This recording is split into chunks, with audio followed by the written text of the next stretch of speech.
You are listening to the HP Outdoors Waterfowl Podcast, episode 71.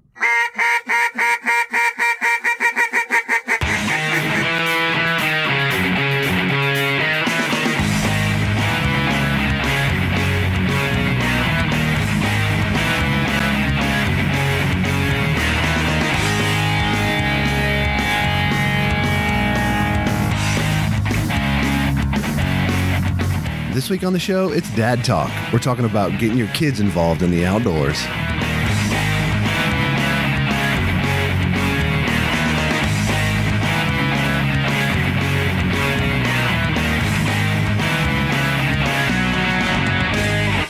All right, welcome to the 71st episode of the HP Outdoors Waterfowl Podcast. We're your on-demand audio source for all things waterfowl and waterfowl hunting. You can check us out at hpoutdoors.com.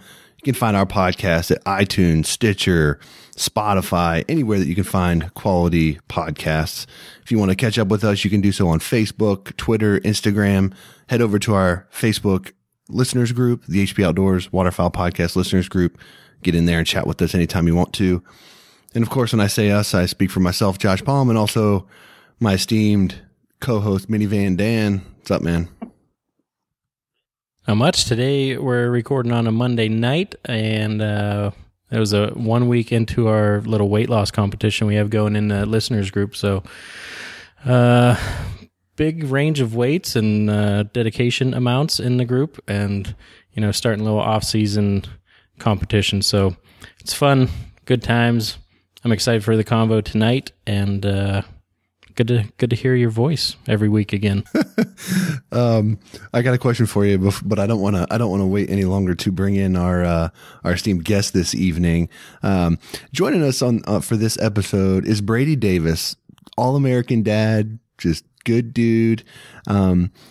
He's joining us because this week we're talking about getting kids involved in the outdoors.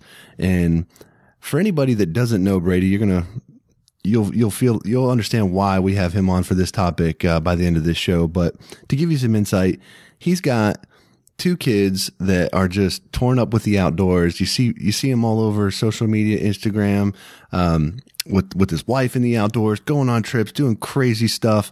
And I think it's something that a lot of guys, dads that hunt, would really aspire to have their kids as passionate about being outdoors as they are. So we'd like to welcome Brady to the show. Brady, how you doing, man? Appreciate you joining us. I'm good, guys. Thanks for having me. I appreciate it. Absolutely. Before we get too far into this, last episode, Dan and I did our first, it wasn't a drinking show, but we drank while we recorded the show. And Dan is known to drink Limerita in the past. No. Where are you at, Brady, on Limerita? Where do you stand on that? Boy, that's a tough one. It's really not that tough. You could. Yeah, I would say if there's a fence, I'm on the opposite side of the fence as pro Limerita. Pro Limerita. On the other side. Other side. Okay. Gotcha. I'm on the other side of the fence. I am definitely not a Limerita guy, but okay. Then again, I'm not judging anybody, but I am a full grown man, so I don't know. Some people are into that, get it. This might be a short episode. Fair enough. There's a fence. Brady and I are on one side and Dan's on the other. Hey, when there's nothing left in the house and you're sitting around a campfire and that's the only thing there, that's all right. Yeah. I feel like you should have prefaced that question with that at first, that there was nothing left in the house, because if there's nothing left, all bets are off. Well, there you go. Let's be fair. He's not going to give any credit. It's not an apocalyptic situation. I mean, the convenience store is like 2 blocks down the road. I mean, it's not that desperate. It was pretty bad. All right. Well, anyway, the reason why we're here chatting tonight is talking about getting kids involved in the outdoors, and of course, we've talked about it a lot on the show. Dan's got 3 little ones. I've got a 7-year-old myself. And one of the things that we struggle with is, balancing that time spent in the field, time away from the family, time away from, your wife and your responsibilities at home. But one way that you can definitely guarantee that you're going to be able to spend more time in the field is if you can get your kids involved. And there's a host of challenges that go into that. And I think that, we're seeing that play out across the country where waterfowl recruitment numbers are down, and every year there's less people heading to the field. So we thought it would be a good conversation to spend some time talking about effective ways to engage your kids in the outdoors. And, obviously when we thought about this, you were one of the first people that came to our mind as far as, a great resource to discuss this. So why don't you just tell us a little bit about yourself, and for those that don't know you, kind of where you're from, sort of the things that you're into, and, just give us a little bit of background so everybody kind of knows a little bit more about you. Yeah, well, I appreciate you guys thinking about me for this topic. So I grew up in Utah, and I grew up in a family that was very outdoorsy. I did not grow up in a waterfowl hunting family, but I grew up in a family where we big game hunted a lot. And at the time, big game hunting for us was packing into the backcountry with mules and horses, going miles and miles back into the backcountry, setting up wall tents, spike hunting out of a spike camp for mule deer and elk and all kinds of different things. So my entire childhood was spent in the outdoors with my dad. My dad was also really big into fly fishing. And so as a kid, my summertime memories are floating down the river with my dad. And I come from a family of 4 kids. And I think back all the time about how many days it would be my dad and 4 kids in the drift boat going down the river without my mother. My mother supported this, but she definitely didn't participate in a lot of those outdoor activities.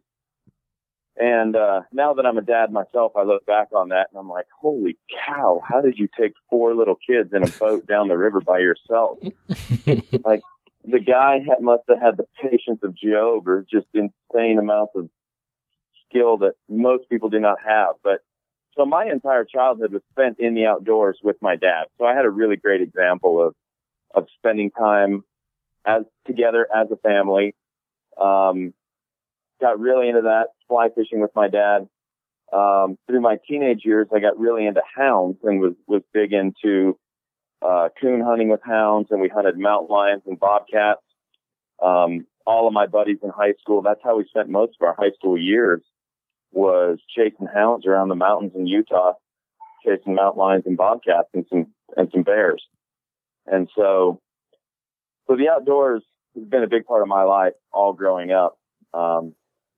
And I really did have a pretty good example of getting your kids in the outdoors with my dad, because he spent a lot of time with us. And, as a kid, you think that's normal and you think everybody does that. And then as you get older, you look back and you go, holy cow, I had something pretty neat there with him. And the fact that he was willing to take so much time to take all of us kids out was pretty cool.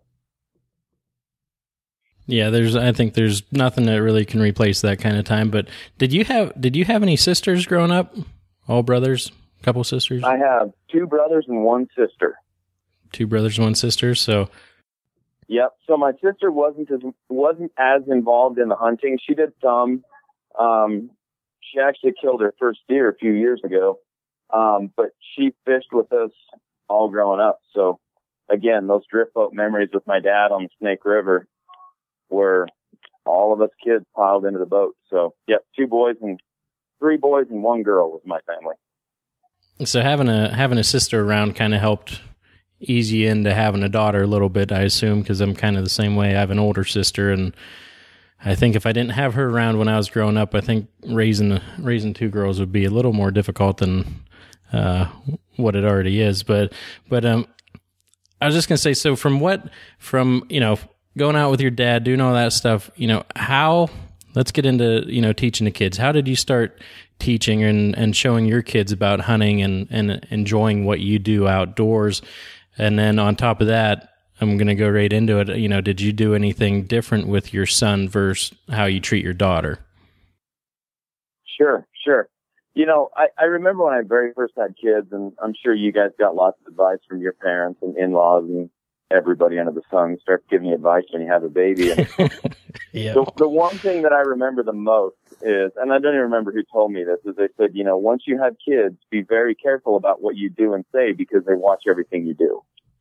And And I realized that is absolutely the case for the good and for the bad, I mean, we've all had that, experience where we're driving down the road and, your 3-year-old says a cuss word or something and you're like, what the heck? Mom must have taught him that, But for me, introducing my kids to the outdoors wasn't necessarily something I did per se. It was just part of life. At the time when I had our son and so we had our first baby, we lived in Colorado. I was absolutely eaten up with field goose hunting. And so every single day, life revolved around field goose hunting during the season. So, he just saw it happen. When he was at home, we'd come home in the afternoons. We'd have geese on the tailgate. We'd be cleaning birds. We always had a Labrador around. One of my earliest memories of, I guess, quote unquote, exposing my son to goose hunting was a good buddy of mine, Jordan Womack. He and I had just gotten some new layout blinds and we brought him into the living room of my house and we set up these layout blinds and we were sitting there watching goose hunting videos. And this was back in the days of the old school Zinc videos, when Field and Clay Hudnall were doing videos with Fred, and like the 24/7 and band hunter videos. Yep. Mm-hmm. So I remember sitting in this layout blind with me and Jordan, and my son was just a baby. He was like a year and a half old, and he came and got in the layout blind with me, and we just sat there watching TV, watching goose hunting, and it was just a part of it forever. So for us, introducing our kids to it was just, we just did those outdoor things and we involved our kids from day one. And to your question, Dan, did I do anything different with my son and my daughter? The short answer is no. But when I first got married and this, right or wrong, I think every guy has this idea of having his firstborn son and he's got his hunting buddy and, they're going to go out and do all these great, awesome things together and be men and go hunting and go fishing and all that. And that's awesome. And I had a son first. And so we did that, but I can tell you this, having both a son and a daughter, it is absolutely no different. In fact, in a lot of ways, my daughter is almost more enthusiastic about doing some of these things than my son is. So there was really nothing different that I did with him or with her. I think little kids are just absolutely pumped to spend time with their parents. And so, we just made it fun from the get-go and we basically did it the same with both of them. Yeah, that's interesting because I remember when I was a kid hunting, my mom hunted and I grew up deer hunting in Pennsylvania and my mom would come out hunting and I don't know why, but I actually rather would sit with my mom in the deer stand than my dad for some reason. I liked, I don't know why. I just thought it was cool that she was out there. I didn't know there was many moms out, didn't know what many other moms had hunted, but has it been any different or, how has it helped having your wife as involved with, fly fishing and, and being able to get out just as a complete sort of family unit? Yeah. It's been really cool. It's funny you say that. So last year, Yeti released a film about one of our good friends whose name's Camille Egdorf. She's a really well-known fly fishing guy. She travels the world fly fishing. And Yeti did a film called Odd Man Out. And part of that film, my wife was fishing with Camille. And there's a part in the film where my wife is talking about women and fishing and women in the outdoors. And she said, I love the fact that my daughter's growing up in a time when the fact that she fishes and participates in the outdoors is not a weird thing. It's not unique. To all of us in our generation, myself and you guys, we're seeing this influx of women hunters and there's more and more women in the outdoors in general. And that's awesome. But our kids, they're growing up in a time when that's not really a thing. Like people just go participate in the outdoors. Yeah. Men and women and kids and moms and dads and grandmas and grandpas. Everybody can go out and participate in the outdoors and it's exactly the same. And so my wife being so involved in the fishing side of things, she's not really involved in the hunting. She hates the cold. She thinks the idea of going out and laying in a goose blind is absolutely ridiculous. See, so, she's smart. She likes going fishing in those nice tropical climates that you guys go to and doing all that. Yep. I actually sent her to Belize in November on a women's fly fishing trip and it was like sub-zero temperatures the week she was gone, and it was absolutely perfect for her. So That's that's like some major brownie points. I mean, I send my wife to the movies with the girls to watch like Bad Moms. You're sending your wife to Belize. That's amazing. Dude, I got to tell you, the disclaimer is this. I am the worst gift giver you know. And I promise you, I top everybody on being the worst gift giver. You lead the league in worst gifts, huh? All right. Oh, dude. I've been married for 15 years now, and I pretty much botch every holiday from Valentine's, birthdays, Christmas, you name it. Like, it's an absolute fail.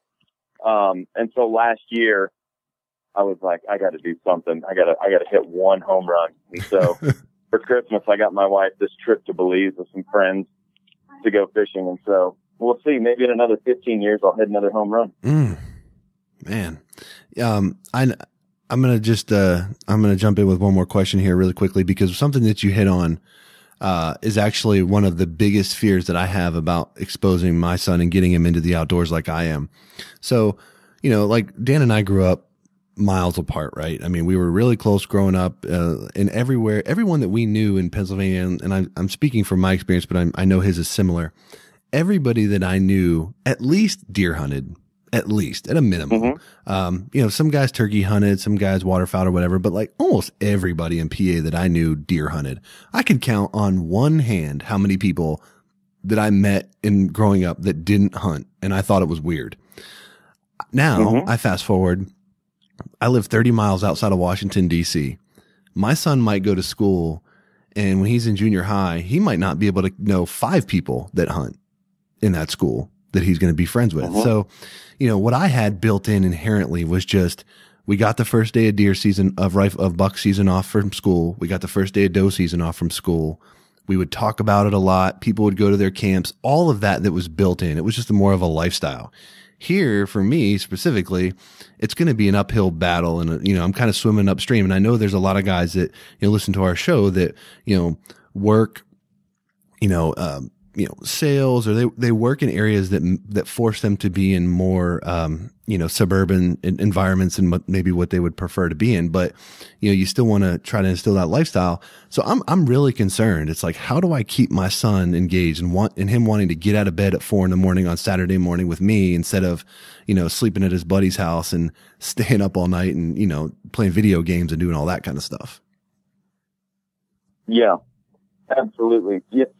For me, so in my son Trey, in his lifetime, we have lived in Utah, Colorado, South Carolina, and now Montana. And we've lived in areas like you talk about where there's not a lot of hunters. And I've actually had those exact same thoughts, Josh. And your son is always going to want to go spend time with you. That I know. Yeah. You're his dad, man. You're his hero. The kid's going to look up to you and want to emulate you and follow you around in the woods and do everything that way. But, I was the same way growing up. I mean, every one of us hunted. It was a thing. Like, that's all we talked about at school and yada, yada, yada. What I realized really quick with my son is his passion for hunting. He would go back to school and hang out with these kids that didn't have the opportunity to hunt and talk about it. And it was amazing how many kids would come over to the house to play or do different things. And they were just fascinated by this idea that we hunted. And fascinated by the idea that we would make dinner and we would eat wild game. And in a way, it was a really positive influence. I don't think he necessarily meant it to be this way, but I think he was exposing some kids to hunting who would never have been exposed to it, at least at that stage of their life from their family or their circle of friends. And so, I would say do your thing, man. That kid is going to want to hang out with you night, day, 4 a.m, 4 p.m. Doesn't matter.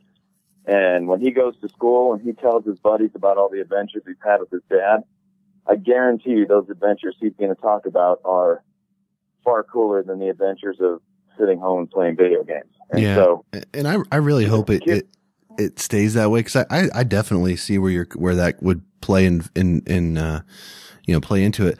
I worry about, if other parents know that I'm a hunter, cause I don't hide it, I'm proud to do what I do and stuff, but I worry that, Josh is a hunter. He's got guns in the house. Maybe I don't want you going over there to play with his kid. Maybe those are challenges that kids nowadays are going to face that when I was growing up, I would go to someone's house and I would expect to see a deer rifle leaned up against in the corner of the room. Safes, that wasn't even a thing. It was just, you put the gun in the corner and that's where it sat. Now, it's particularly in the area I am, it's like hover parents, like everyone's super sensitive, and to some extent with good cause, of course. But I worry that, those kinds of things could create challenges that I never even dreamed of having when I was a kid, that sort of thing. Mm-hmm. I think about that for our kids all the time. I mean, maybe you and I are in kind of this transitional generation where hunting is a thing. It's very well accepted, but there's more and more people that don't hunt, especially in different areas like you're talking about. But man, you look at hunter numbers and what's going on with the world. I mean, your son, my son, our daughters, all of them. I mean, they're the ones that are going to have to be the ambassadors at a pretty high level, because,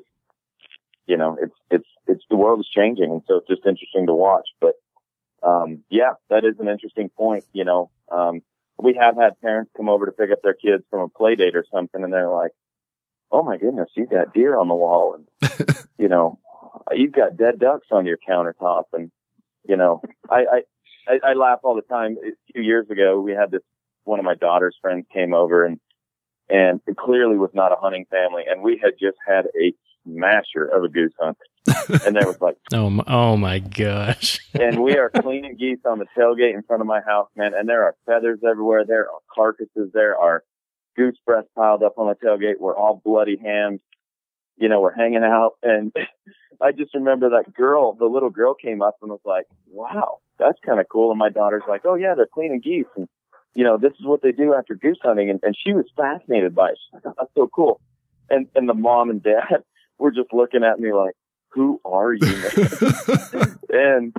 But it was fine, I mean, it was good. You don't apologize for being a hunter. And, we said, oh yeah, we go hunting and we're processing this meat. And, now we'll eat these birds, and it's part of what we eat and getting food for our family. And they thought that part was really cool. And in the end, it actually ended up being a pretty cool thing. So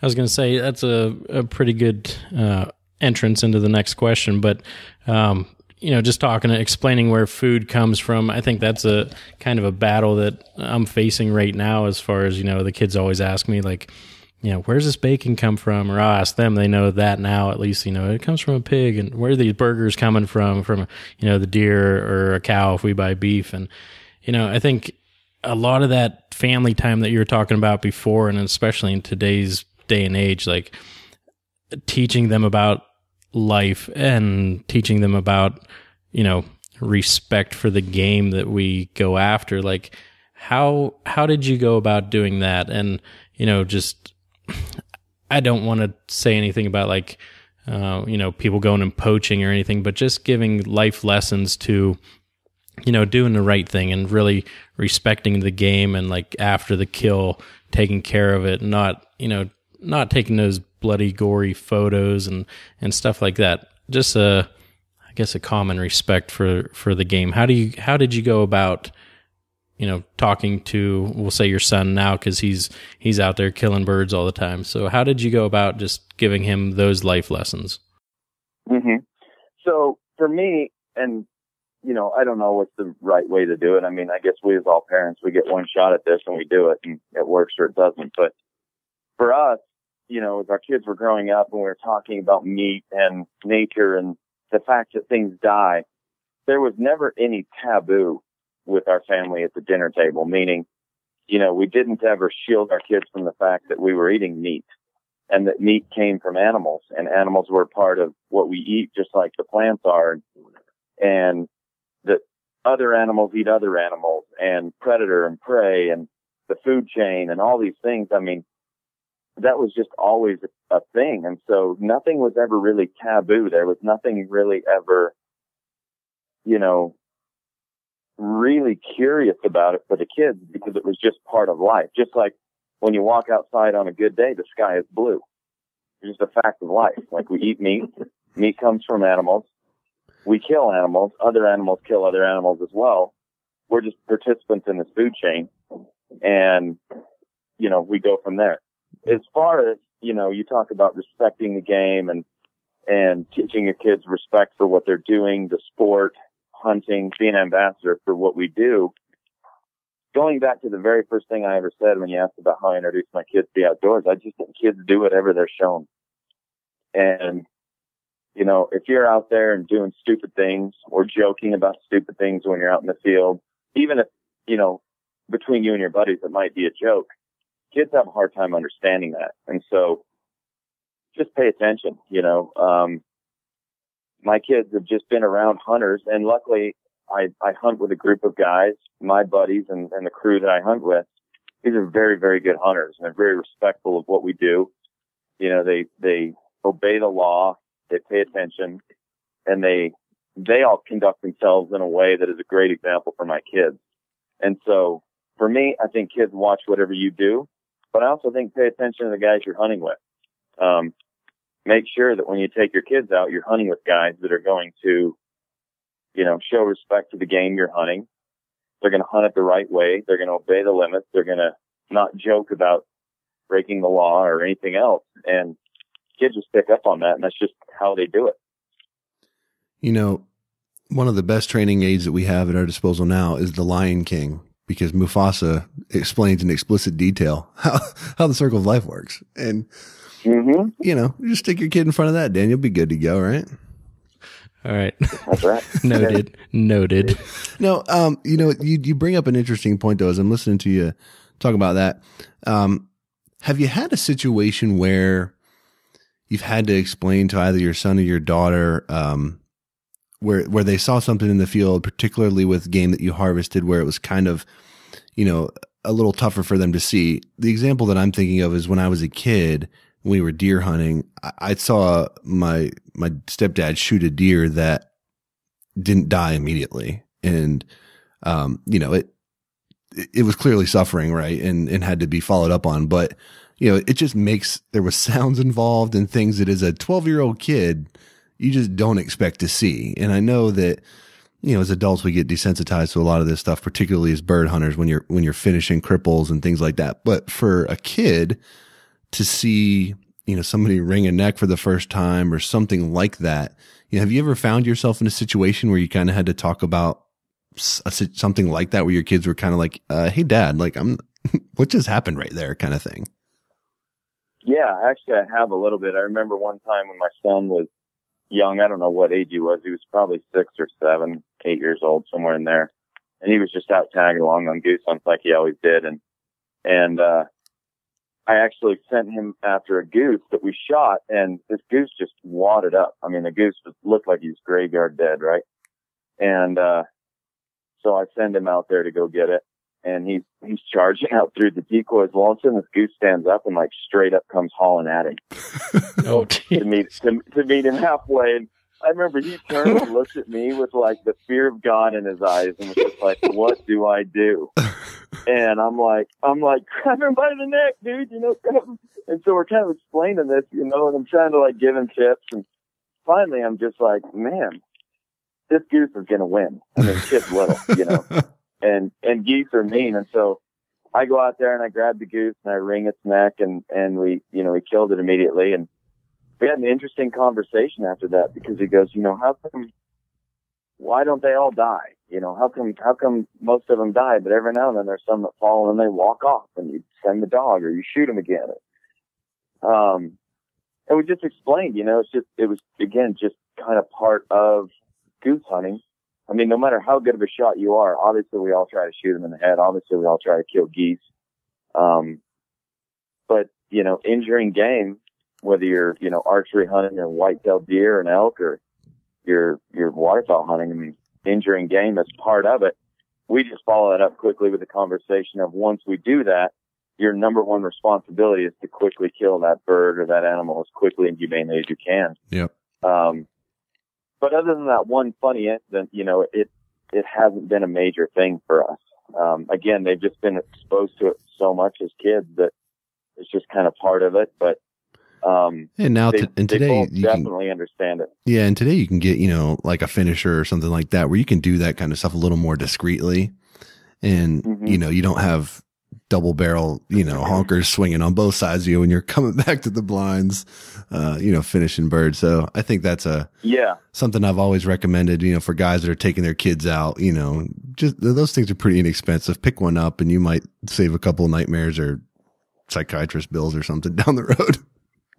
Yeah, absolutely. And it's interesting. I mean, you kind of go through that experience like I had. And then, I mean, when he turned 10 and he was hunting in Montana and had a shotgun, he was shooting a few birds at the time, but, the kid wasn't crushing birds when he's 10 years old.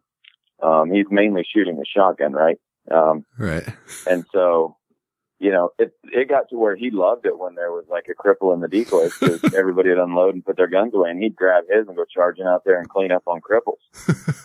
And, he was like, this is the best part of goose hunting. I like going out and getting birds, and if there's any cripples, I shoot them, we bring them back. And it was like his job, he really loved doing that. And so, nature is nature, man. And I just think that kind of like we talk about, we don't apologize for being hunters. I think that you don't have to, intentionally expose your kids to things that are crazy harsh or talk about them in a harsh way, but nature is nature, and we're choosing to be hunters and we're choosing to participate in that. And so it's just part of it. I was going to say, so around 6 or 7, he met the Mike Tyson goose that came up and met him halfway, and he was doing some follow-up shots there at 10. So what age did you think that he was ready to, start getting involved a little deeper in actually handling the shotgun and starting to shoot and get used to it? Yeah. So, I think there was somebody that posted about this in the listeners group the other day on Facebook, and I made a comment about it. Cause people always post, I'm going to get my kid into hunting. What did you get? And then everybody's like, well, I had a 20 gauge when I was 5 and I had a 12 gauge when I was 10. And I just think it depends on the kid. And so my son, he had BB guns and stuff growing up, and we'd shoot those together and single shot 22s. But he got his own 410 single shot when he was about 7 years old, between 7 and 8 years old. And we would go shoot it together. And again, it was just a little single shot. I would help him. He shoots once. He wasn't hitting anything at the time. I mean, he was just pulling the trigger and having fun. And we just made it fun. We didn't stress him out. It wasn't about shooting a target and making the target break. It was just like, we're going to go out and shoot guns. And if you want to shoot your gun, you can shoot your gun. We'll have some fun. And so, my advice for anybody getting their kids into shooting sports is start them out on a gun that they can handle, for one, because everybody talks about that experience when, their uncle let him shoot a 12 gauge and they shot it and it knocked him over, or whatever. Put them on a gun they can handle. Put them on a gun that's light enough, that's small enough, the caliber's small enough. It's not going to scare the heck out of them. And just let them have fun. Just take it easy, If you're going to go out and shoot clays and they don't hit a single one, who cares? That's awesome. If they're confident and comfortable around the gun, they're having fun, that's all that matters. And so I would say with him, it was around 7 to 8 years old. He had that 410. His first season, so in Montana, you can start hunting when you're 10. His first season, he hunted with that single shot 410. And then, his second season, he saved up some money and we chipped in some money and he got a youth model 20 gauge when he was 11. And so, nice. And that's still the gun he's shooting right now, actually. And he's gone through this growth spurt, the difference between 11 and 13. It's crazy. It's huge. Like the kid doubled in size and now he's like a young man instead of like this little kid. He's going to be taking your guns out. Yeah, seriously, he could. And, so now he wants to get his own, he wants to get a semi-automatic 12 gauge. And so we're kind of shopping around for that. The other thing I will say about kids and hunting and kids and shooting, part of the reason I started in that single shot 410 is I absolutely love the idea of a kid starting with a single shot gun. Like, I love the idea that when he pulls the trigger and it's pointed in the right direction, it goes off, beyond a shadow of a doubt, that kid is safe and he's clear. Yeah. And everyone around. Shotguns, you still got to pump them, but man alive, gun safety is something that's always on the forefront of my mind, even when I'm hunting with my buddies without kids. And so I love the idea of them getting comfortable with a gun that's single shot if for nothing else, it made me feel a heck of a lot better than knowing that there were other hot rounds in there somewhere in the gun. I was going to say, going back to, giving a kid a gun that, or going back and talking about the young kid whose uncle let him shoot a 12 gauge. There are so many videos out there on Facebook where a little kid is handed like a 12 gauge or something and absolutely gets blasted back. I might be by myself here, but I don't find any kind of humor in that whatsoever, especially if, those are semi-auto guns, a lot of them that they're shooting. One, you don't know if there's any more in there, but two, like, that kid's going to be flinching every time he pulls a trigger until he's like, 18 years old, because that absolutely has to ruin a kid. Like, some of those kids get blasted back, and the guy's just laughing and stuff. I don't know. I don't see the humor in that. Not only does it ruin the kid and scare the living hell out of the kid, but that is not a good image for guns in general, and us as outdoorsmen in general on the internet. I mean, it just makes guns look more scary and more intimidating and yada, yada, yada than they really are. Somebody like you or I can watch that video and go, well, that happened because the guy's an idiot and he made a bad choice. It's not because the gun is inherently, crazy or aggressive. It's just the guy's an idiot. Like, you made Right. the wrong choice. It's like hooking a giant trailer to your Prius. You were way outclassed and it was a bad idea. Prius in general, So, bad idea. Yeah, Prius in general, bad idea. But you know what I'm saying? Just take it easy on them. I mean, kids, I think so many people rush their kids into the shooting sports, whether it's shooting a pistol or shooting a 22 or shooting a BB gun or shooting a shotgun. They're so excited, and I get that. We're all so pumped to go out and do these things with our kids, but they just rush them into it, or they overgun them, or they put them in a situation that's just too much in general. And you got to understand, man, life is a long time, and take your time with these kids and let them mature into it and let them kind of work at their own pace. And some of them are going to move quicker than others, just like a dog in training, man. Some dogs are going to go through training really quick. Some of them are going to develop a little slower, but in the end, they're all great. And just let those kids do their thing. Let them go on their own time frame and just be there to support them as they go. Yeah, I couldn't agree with you more on that.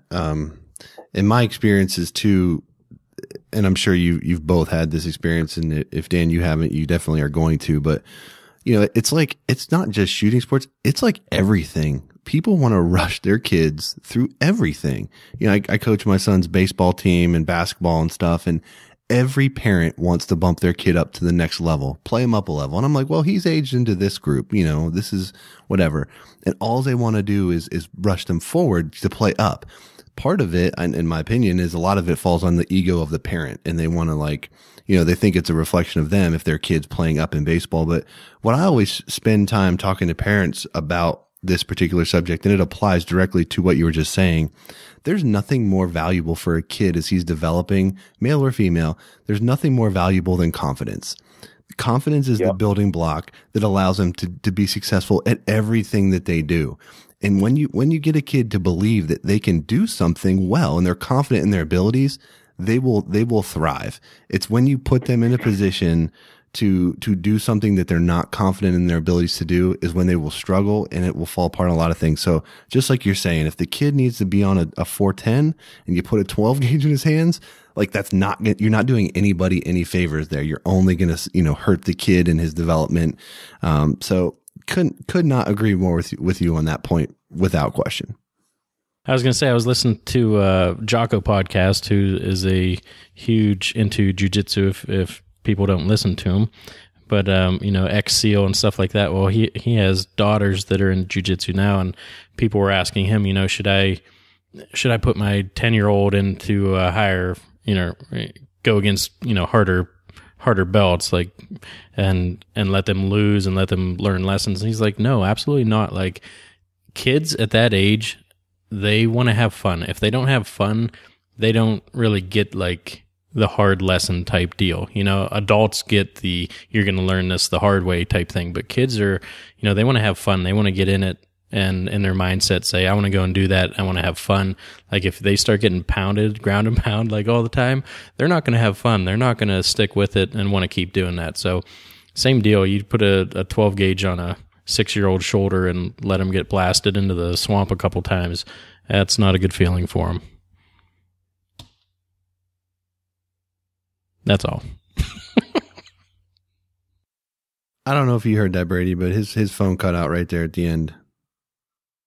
Yeah, well, I get what he's saying, and I 100% agree. 100%. You got to make it fun. Yeah, and actually that's a really good segue into another point here.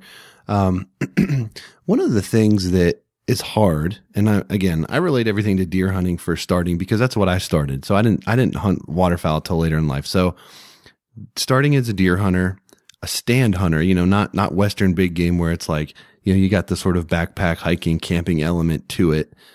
Mine was, you get out there and you sit in a deer stand all day and you hope something comes by you and you freeze your butt off while you're doing it.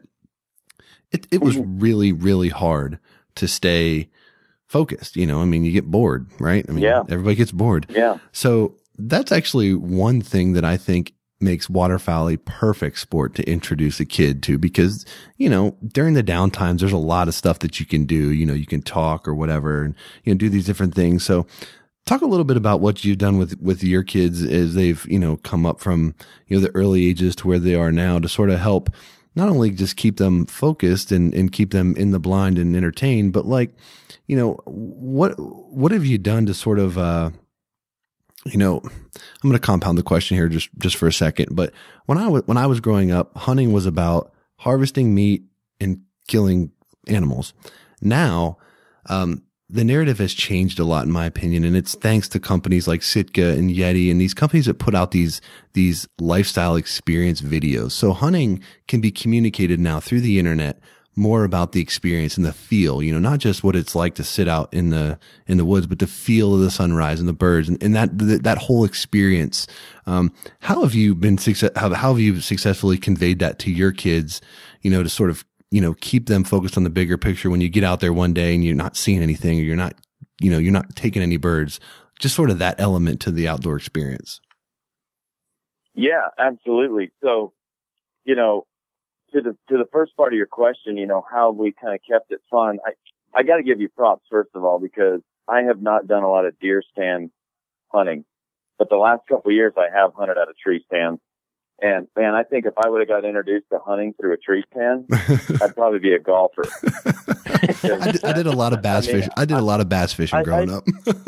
I feel like I've got patience, but man, as a grown man, that tries me to wit's end to sit in a tree stand and not be able to hike around and call or do anything. So kudos to you, first of all.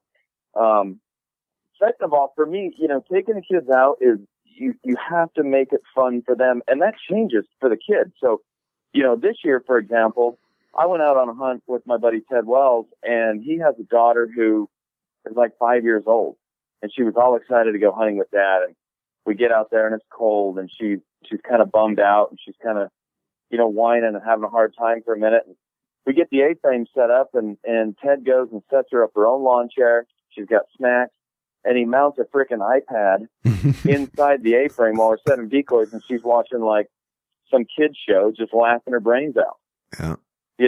Instantly crisis averted. She was out there. It was dark. It was cold. She was kind of bummed out. Instantly crisis was averted because now she's hanging out. She's watching the show. She's laughing. We ended up having a great hunt. Shot a lot of birds. She had fun picking up birds. My son was there, so she was loving the whole aspect of it. But that changes, for me, we get treats before the hunt. My kids right now, if I said we were going goose hunting in the morning, they'd be so pumped because they know that means we're going to get up early. We're going to go to the gas station. We're going to get hot chocolate. And we're going to get a treat. My wife is a Pilates instructor and eats incredibly healthy. And the kids don't get a lot of hot chocolate and treats around our house, right? And so it's kind of like their time. They're like, Mom's not going goose hunting. We're going to smash some candy. That's today. Right. And I'm like, that's right. We sure are, That treat's good. You might as well get 2 of them. It's going to be a long night, But we just make it fun, and we just, whatever they want to do, my son is actually, it's funny you talk about jiu-jitsu. My son is doing jiu-jitsu now, and he's been doing it for a couple of years, and he's getting bigger, and he's kind of going through puberty, and he's kind of testing his limits with the guys, and he'll go out and hang out with the guys. And the first of the season, for whatever reason, as soon as we set up decoys, and we're chilling at the blinds, like he wanted to try to like take all of us on. He's like, who wants to, he's just like having fun, So, dude, like the first 10 hunts of the year, I'm out there like straight up doing jujitsu with my son in a cornfield. Like, can't even move that good in all the Sika gear, and I'm just like railing him down, and I'm like, I can still beat your butt, and we're just laughing. Old man, you got dad strength. Yeah, all the other guys in the blind are, they're talking crap to him and to me, and we're all kind of just razzing each other along and having fun. And so, it's so much more about the hunting. And to the second part of your question about, how do you take the focus off of just killing the bird? I think for any kid or anybody that hunts enough, and when I say hunts enough, I mean they actually go hunting a lot, you realize real quick, if it was only about killing something, it would be a pretty tough challenge to endure. Same with fly fishing. We go fishing some days and we're just crushing fish all day long. And then other days you'll go out and you'll float the same stretch of river the next day, same weather, same everything. You put down 12 miles of river and you don't even move a fish. And our kids have just been around that a lot. And so they just realize that this ebbs and flows. We're obviously out there goose hunting. Goose hunting is what we do. The way we hunt here, and for anybody that follows us on social media, we shoot some ducks, we have a good time, but we are field goose hunters. And so when you take your kids out and they go a lot of days, they see that there are good days, there are bad days. There might be days when you shoot limits both days, but one day it took you 45 minutes and it was a smasher, and the other day you sat there till 3 p.m. shooting singles, every other 45 minutes. Right. And it was cold. And so we just try to make it fun the whole time. And going back to when I talked earlier about the group of guys I hunt with, and I'm lucky to hunt with these guys and call these guys my friends, they're a fun group of guys. And so, they're constantly laughing and teasing with the kids. In our group, having the kids around is not a burden. They like having them around. It's fun. I'm the only one in my group that has kids that hunt with us really right now. Ted, like I said, just started bringing his daughter, but I got married super young and had babies super young. And so, most people that are my age are like just starting to think about getting married and maybe having babies. And, I got kids in middle school. And so, I'm going to be an empty nester in my early 40s, which is awesome. Yeah, it's amazing. And so, yeah. And so I'm that guy that's like, our group doesn't have a lot of kids except for me. And, Ted coming up, my other buddy Corey's got a baby now. So they're starting to come into the crew, so to speak. But, just have fun with them and just make it about the experience and the opportunities and going out. And, we just have those conversations when the hunting is slow. I'm not bummed out about it. And kids are going to mirror whatever you do. If we're out there hunting and I'm cussing about the hunting and I'm cussing about the weather and this didn't work out and that didn't work out and this day sucks, well, your kids are going to go home and say the exact same thing, man. And so, it's funny. We're out there hanging out and having fun. It's funny. I'm as anti-video game as probably, like, I won't say every parent, the worst, but I'm pretty anti-iPad and all that crap. We got it all. And I mean, we limited all that stuff. And if we're going to like a baseball game or something like that and my kid has to take it, absolutely not. It's not happening.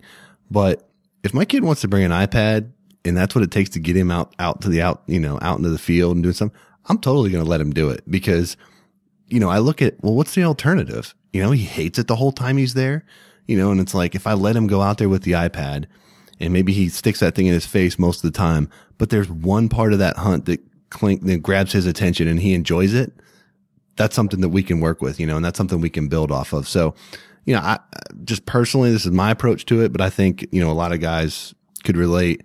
Whatever it takes, man, to get them out there and get them enjoying it, that's what you got to do. And if it's something that you wouldn't normally do, candy, treats, video games, whatever it is, you got to find that incentive that's going to keep them engaged enough to where hopefully, the hunt itself will be the attractant at some point, but to get there, you might have to go through some steps, a little bit of enticement kind of thing.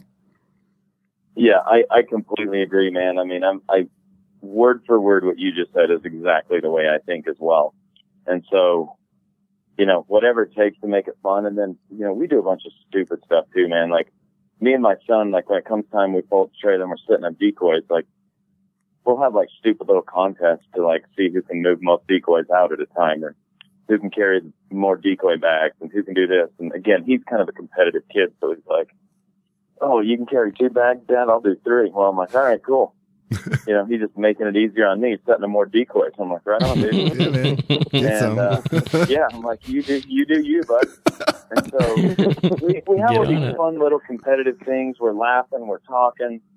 You know, we involve them in the whole process. I mean, the truth is other than when you're waiting on birds in the blind, there's not a lot of boring moments, because as you know, the second you pull up with the trailer in the field, it's a rodeo, man. You're setting up decoys, you're grassing blinds. And, you know, my daughter, for whatever reason, has decided that she loves to grass blinds. And so we're setting up decoys. Oh. And she's always out gathering up grass. She's welcome to hunt with me anytime. I was going to say, bless her heart. Yeah. Always got room for that. It. She's like, you'll see her like stick grass in the blinds and back off and look at it. She's like, I think it needs a little more. She'll go back and do a little more. I'm just like, awesome, you know, and sometimes she gets it right and sometimes she sucks at it. She's just really young, you know, and I'm just like, cool, you do it and then we'll fix it up, you know? And so it's not about that. It's just keep them involved, keep it going, have fun. You hunt the birds. As soon as it's done, we're all picking up decoys together. We're laughing, we're talking. The whole process is fun, but I completely agree with you. If there's something that's going to make those little moments go better for them, then do it. 100%. I was going to say, so I have a situation right now. All right, my twin daughters are 4. They just turned 4 in November, so still pretty young. And then my son is 2.5. He'll be 3 in May. Dawson, who is 2.5, absolutely wants to shoot everything in the world with me. He wants to go bear hunting, but he gets to shoot the daddy bear. He says he wants to shoot big bucks, wants to go fishing, wants to do everything. Like he's just ready to roll already at 2.5. One of my daughters, my middle child, she wants to go with me, and wants to hang out. And my oldest daughter right now is kind of worrying me, to be honest. And she's like, no, you know what? Like she'll come out and check out a buck if I shoot it. And she'll be like, oh, good job, Daddy. She's happy for me. But then I'll be like, do you want to go hunting sometime? No, I really love the deer. So then I go into explaining, you know, why we do it and how good the food is for you, how healthy it is. So did you have any moments where you thought your kids might have a little trouble actually pulling the trigger, or, you know, going out just in general? And if there were, what did you do about that? So that's a really good question. The short answer is I actually really haven't had that experience. I have had to field certain questions, like, you know, I remember the very first time I ever shot a mule deer doe, and I brought it home, and I was taught we were like hanging it in the garage, and my daughter's like, where's its antlers? I'm like, well, this one's a girl. It's a doe. She's like, was it somebody's mom? And I'm like, well, not easy. Not anymore. Yep. But it probably was at some point. It was an older doe. I'm like, she's probably had a few babies and fawns, and they stay with their mom for a certain period of time, and then they go. It's a little different than us. And she was just kind of more curious about it. But, I've been around a lot of kids who kind of ebb and flow in their stages of hunting. And, even we as adults, we change in our stages of hunting. I remember when I first got into field hunting geese, because all I wanted to do was decoy birds. And then once I learned how to decoy and call birds, all I wanted to do was just crush limits every day. I could go out with 10 guys, and if we were one bird short, it was a failure. And then you kind of go into this other stage of, the sportsman stage and the method stage and the trophy stage. There's all these different stages of hunting.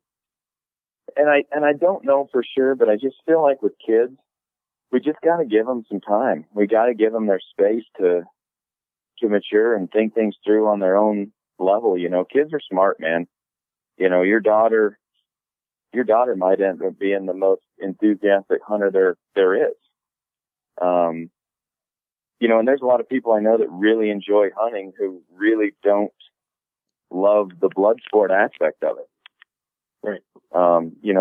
They harvest game, but they don't get off on the blood sport aspect of it. Hunting is a blood sport. There's no way around that. But you and I both know there are people who are more okay and even enjoy that more than other people. And so, I know you through media. I mean, that's to keep doing what you're doing, man, and just let her build up to it. The other thing is, one day you may be out hunting with the other kids and she's like, oh man, I missed out. I should have gone hunting with Dad. They come back and like, that was a blast. We had so much fun. I mean, shit come around. She's missing out. Yeah. I wouldn't stress it. Yeah. I think the other thing to keep in mind too is,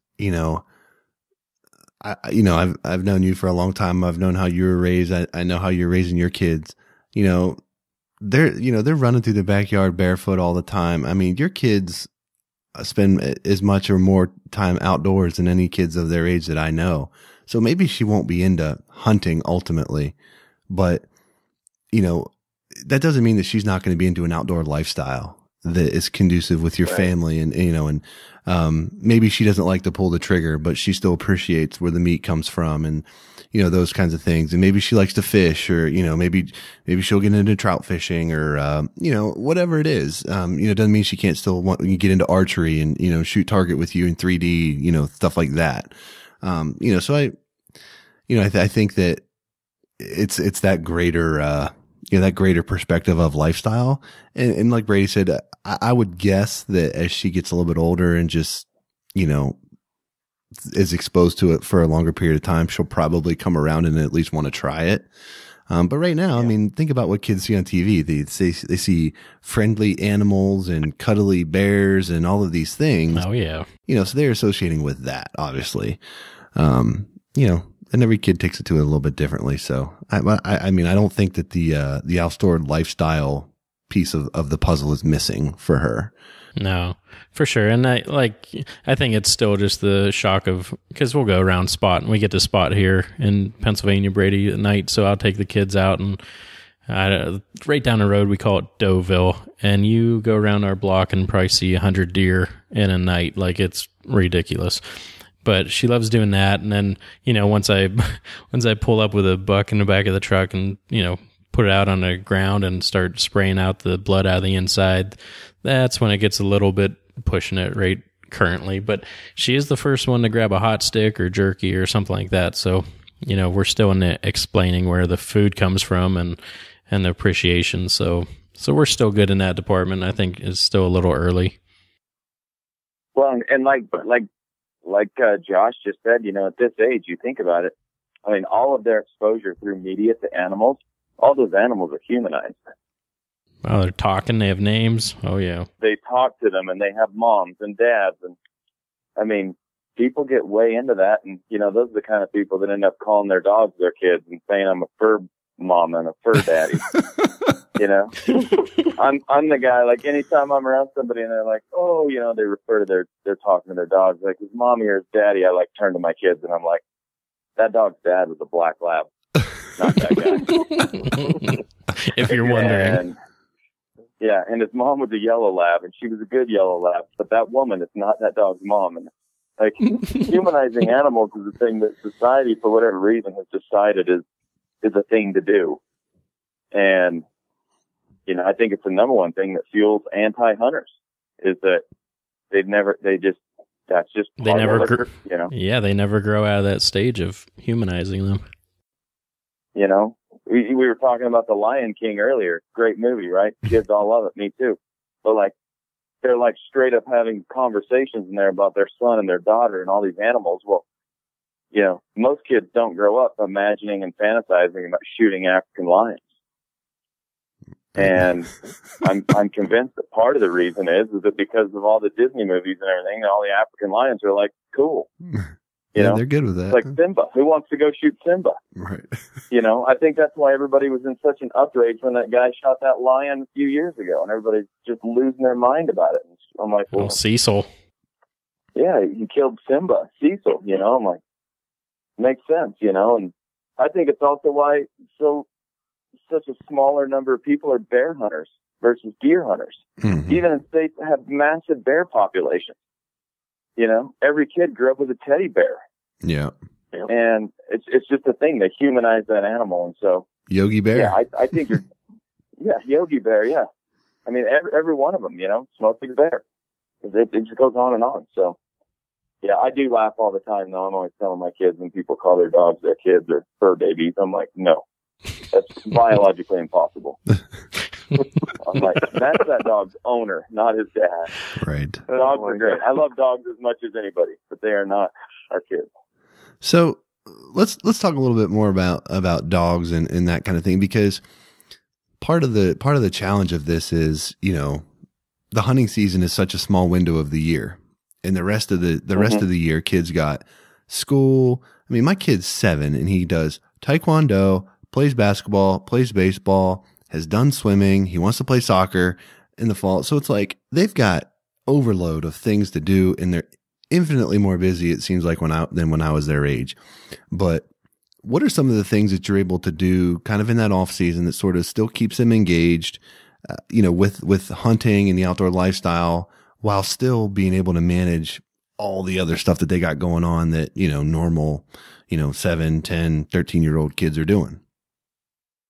Yeah. For me, it's all about stealing away little moments. And so, you know, my kids are not going to go train dogs every day like I will. They're not going to spend the same time doing it because they can't. Like you said, they're super busy. But, you know, they love to play with the dogs. I mean, dogs are part of their life. And so, you know, if they got 5 minutes and we're done doing something, we'll go out to the front lawn. We'll throw some marks and, you know, let the dog bring the bumper back to them. And they talk about training dogs. And I can't wait till the dog's bringing back a duck. And, you know, it just builds up to this moment when we're back in hunting season. They get to go see their dog go pick up a duck or a goose. And so I think the dogs are part of it. You know, my son is, you know, going to be 13. So he's at that stage where, like, he loves funny YouTube videos. And so he's on YouTube and, like, he'll come to me. He came to me the other day and he's like, Dad, you got to check this out, man. I'm like, what is it? And it was a snow goose hunting video that, like, Tony Vandemore or somebody put out. I don't know. Mm-hmm. They were just smashing snow geese. And he's just like, Dad, I want to go to Arkansas snow goose hunting. And did you say, like, you know, grab my keys, let's go? I'm like, all right, dude, get a job. But no, you know, and just having that, just keeping it going. The dogs are part of it. You know, we spend time shooting shotguns in the off season, you know, going and shooting trap and skeet and hanging out at the range and letting the kids shoot their guns. And it's just the whole aspect of it. We just kind of keep it going. But that said, we do a ton of fishing. So our lives, my family's life kind of revolves around like waterfowl hunting and fly fishing. Those are the 2 seasons. It's not like spring, summer, fall, and winter. It's like fishing and waterfowl hunting. And so sometimes both. When we're not waterfowl hunting, we are fishing. And so that's a bit all consuming as well. But yeah, I mean, just whatever is fun, whatever aspect of it is fun. A kid loves to shoot a shotgun. Freaking buy the shells, buy the clays, and take him out and do it. Make the time to go do it. You know, it blows me away how many people have kids that they love to do something with them, like fishing or like shooting or whatever. And, you know, they just can't quite seem to get around to doing more than 1 or 2 days a year with them. And I'm not saying I'm the perfect parent, but man, you know, life is short and you never know. You know, I hope I grow old and my kids grow old, but, you know, I've had good friends that have lost kids and, you know, it's an interesting thing. I not to get too emotional, but I had a friend years ago who lost his son. And before his son died, and it was unexpected, his son wasn't sick or anything. Before his son died, he had gone and taken out a credit card and taken his family to Disneyland. And I remember everybody was giving him grief that he put this family vacation on a credit card. And a few weeks later, his son passed away in an accident. And we were sitting at the funeral together, he and I, and we were talking, and he said, you know, of all the things I'm grateful for, I'm grateful that I put that vacation on a credit card. And not that I'm advocating doing that, but point is this: spend as much time doing what they love with them, whatever that is. You know, we as hunters, we want them to hunt. We want them to, you know, go in the outdoors and camp and fish and go waterfowl hunting. But at the end of the day, man, like if my kid came to me and said, I love riding bikes, or I love skiing, or I love this or whatever, dude, I don't care. We're going to go hard in the paint and do that. You know, we're going to do whatever they want to do, man. Like, yeah, go spend time with your kids and have fun with them. Gosh, they're the funnest things in the world, you know? I mean, your buddies are great, but your buddies will always be there, man. Kids change so quick, but gosh, they're fun. So I'm just a guy that my only advice to any parents would be whatever your kids want to do. And hopefully it's outdoor stuff like we all love. Spend as much time as you can. Skip a work meeting. I don't care. Take a sick day. You know, yep. Call in, tell people you can't be there. Like you will never regret spending a day in the outdoors with your kids. I promise you that. It's funny that you mentioned that because I got 2 points here. One, I'm guilty of this, and I know every single person listening to this show is guilty of this. Saying that there's just not enough time. There's just not enough time. I don't have time to do that. You know, I'm too busy. I got other stuff going on. I've caught myself where I'm sitting down like on the couch or something at home, worn out from the week or whatever. And I'm like, when I'm sitting there and I'm worn out and all I want to do is just take a nap or something, I'm like, this is the time that I don't have. You know, when I say I don't have time, this is what I'm doing. Like in that period where I'm just wasting it, you know, like, yeah, I'm tired and it's going to be tough to go back to work or whatever. But as my son's gotten a little bit older, I've made a conscious effort to try to fill that time with, like you said, whatever he likes to do. And fortunately enough, he's still young enough to say, you know, if I buy him a bow for Christmas, like I did, he's excited to go do that. So we do that stuff, and, you know, we go hiking when we get a chance, you know, so everybody is busy. Absolutely. And it's not always easy, but if it's important, you can find time. There's no question about that. My second point is I'm planning to take my family to Disney in December of next year, and it's very expensive. So I understand why the credit card was used. That crap is like robbery. It's going down there.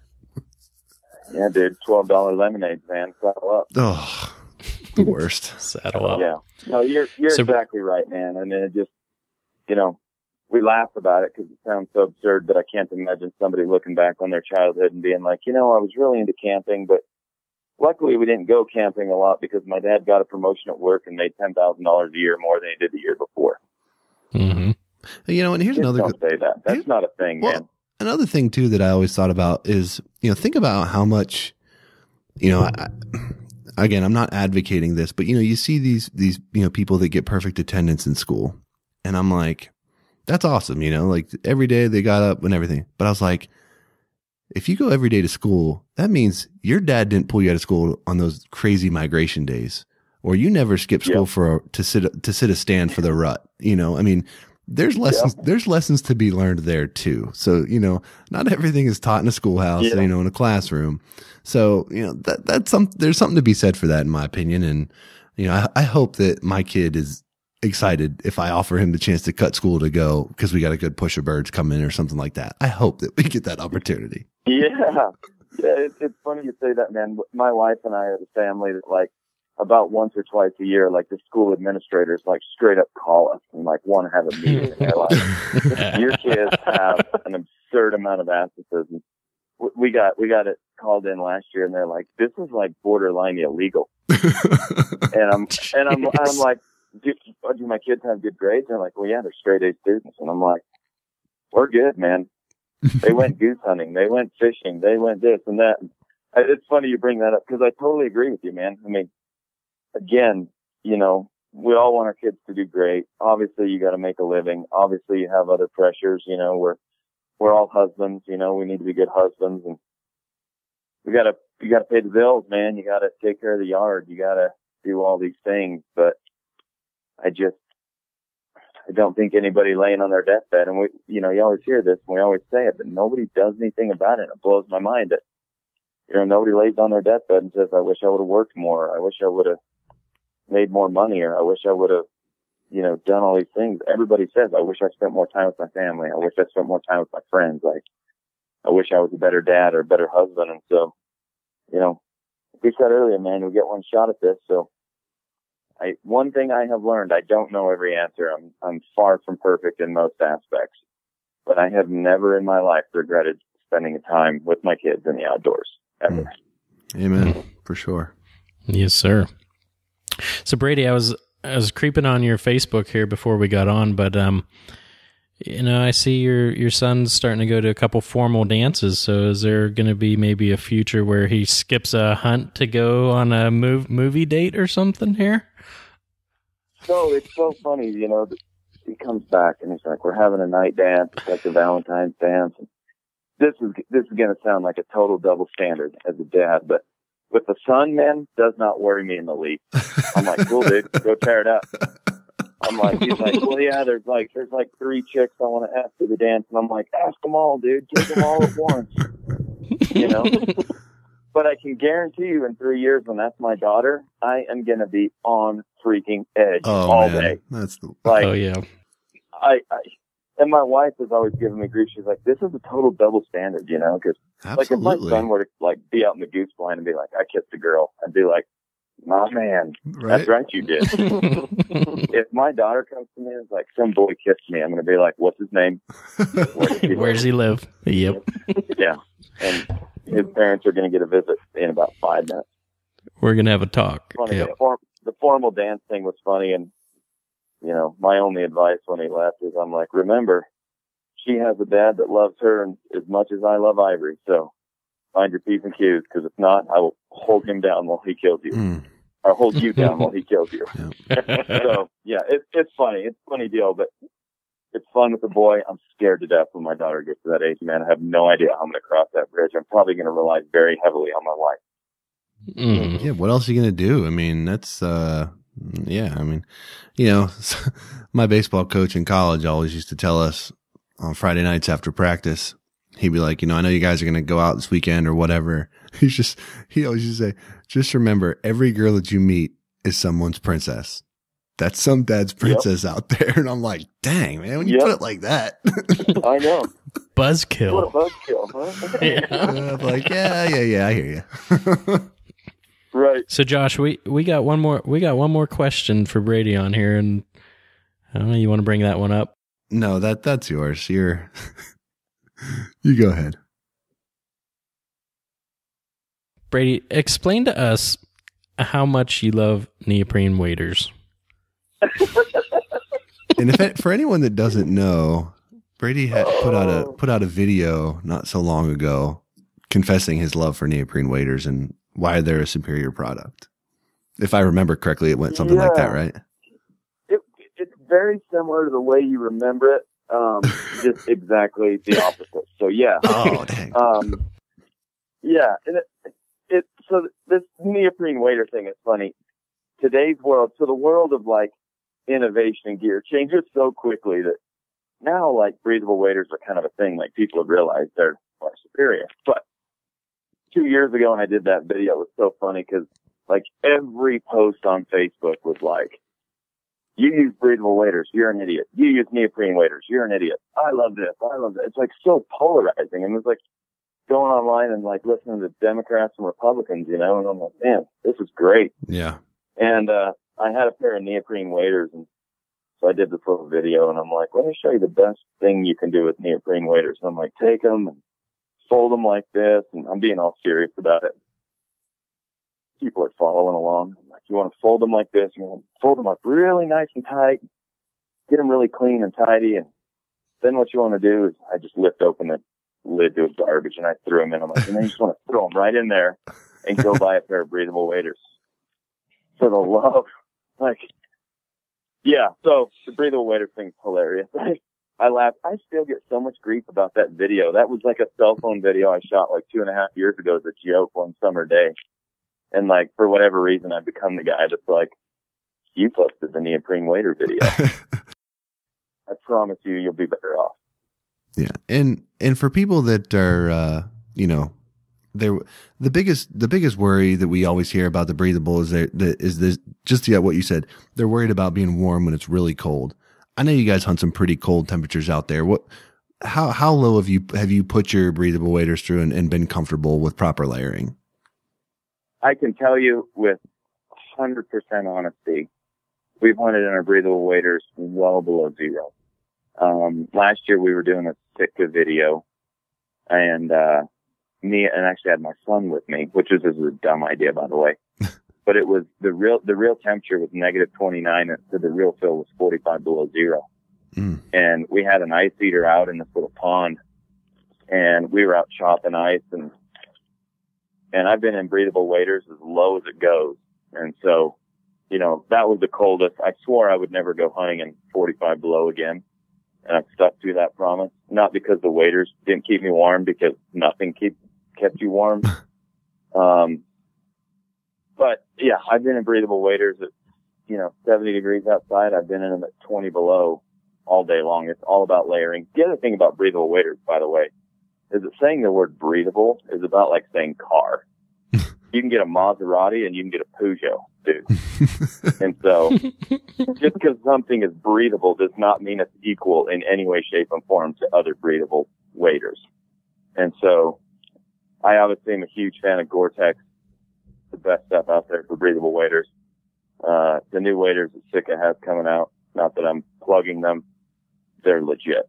And so if you know how to layer and you're willing to layer, you can have one pair of waders that are literally all season waders. And you can wear them below zero. You can wear them at 70 degrees outside and be comfortable in the same pair of waders. Great. It's the name of the game right there. Yeah, man. Well, cool. Well, what else do you got, Dan? Anything else you want to run by Brady here before we wrap up? I don't know, man. We're, an hour and 16 in. I think that was a great convo. Great dad convo. How do you feel about vans, Brady?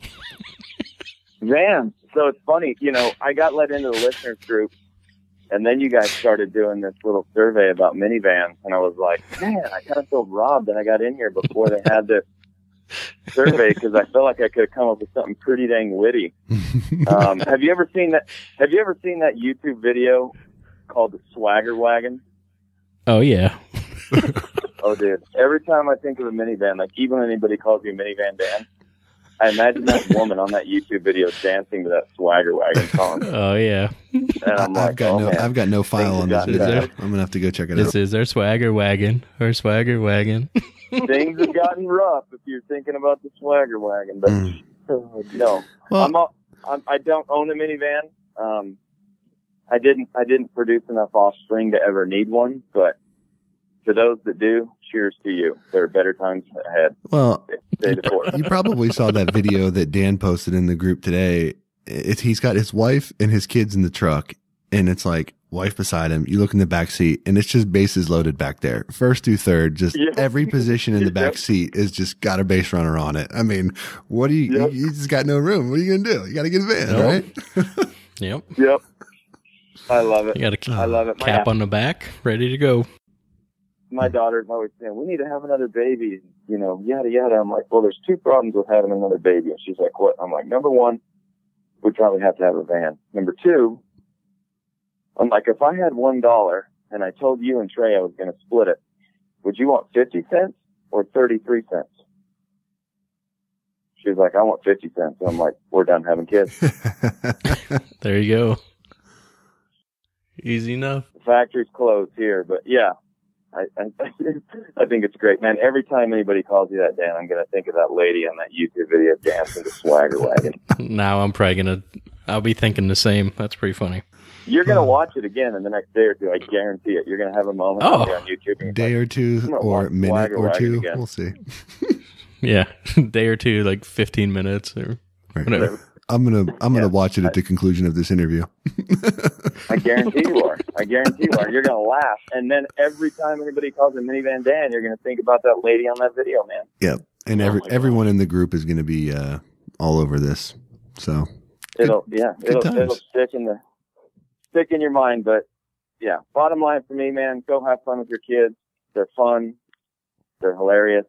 Hunt as much as you can with them, and it's the greatest thing ever, man. I absolutely love it. They make me laugh nonstop.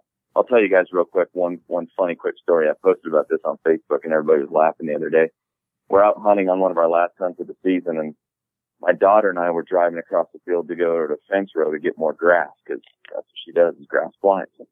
So we're driving over there, and I let her drive my truck too, like 3 a.m, and she's driving the truck through this frozen field.